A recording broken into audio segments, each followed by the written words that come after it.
I ignored that call. Just one call. I was busy, tired, and thought I'd call back later. 3 hours later, I got a message that changed my life forever. I still remember that evening. Nothing felt unusual. I had just finished work and was lying on my bed scrolling through my phone. My body was exhausted. My mind was somewhere else. Then my phone started ringing. It was my mother. I looked at the screen.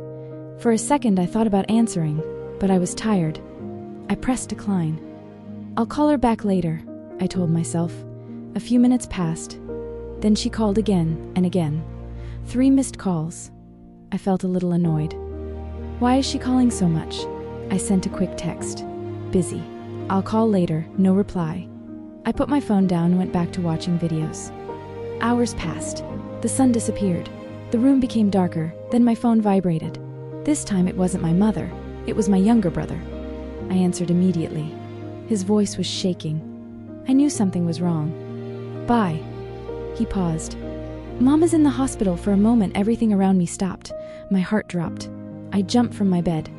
What happened? But his next words shattered me. She had been trying to reach you. I couldn't breathe. I grabbed my keys and rushed outside. The entire drive felt unreal.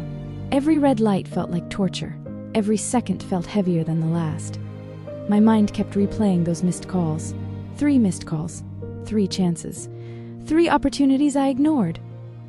When I reached the hospital, my brother was sitting outside the room. His eyes were red.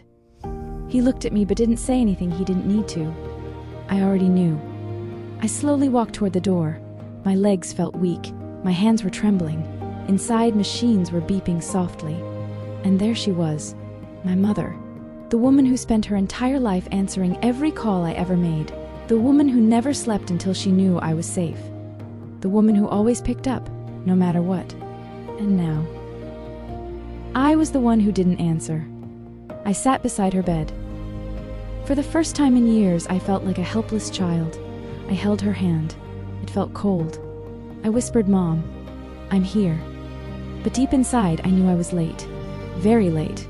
The doctor said she had collapsed at home. Before the ambulance arrived, she kept asking for me. She wanted to hear my voice. Just once. That's why she called. Again. And again. And again. Not because she needed anything. Not because she wanted to bother me. She just wanted her son. The son who was too busy. The son who thought there would always be another chance. That night I didn't leave the hospital.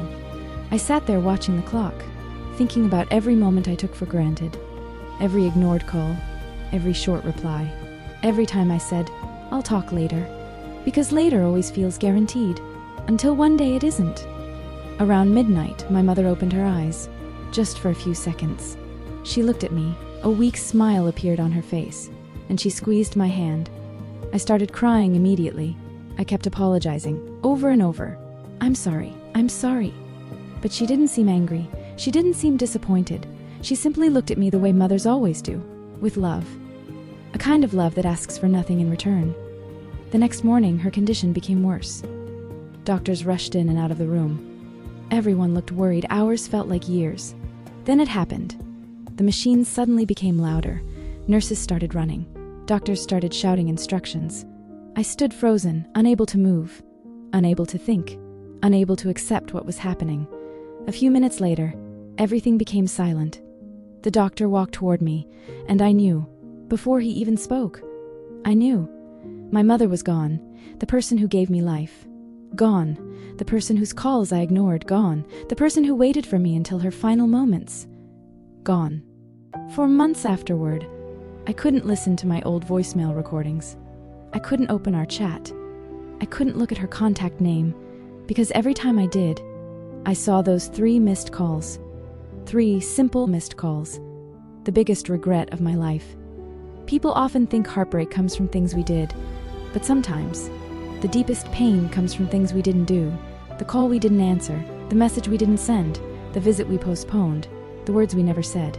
Today, whenever someone I love calls me, I answer, no matter how busy I am, because I've learned something the hard way. One day there will be a last conversation, a last message, a last hug, and the worst feeling in the world is not knowing it was the last one. So if someone you love is still here, call them. Text them, talk to them. Because life doesn't always give second chances. And trust me, some missed calls echo in your heart forever.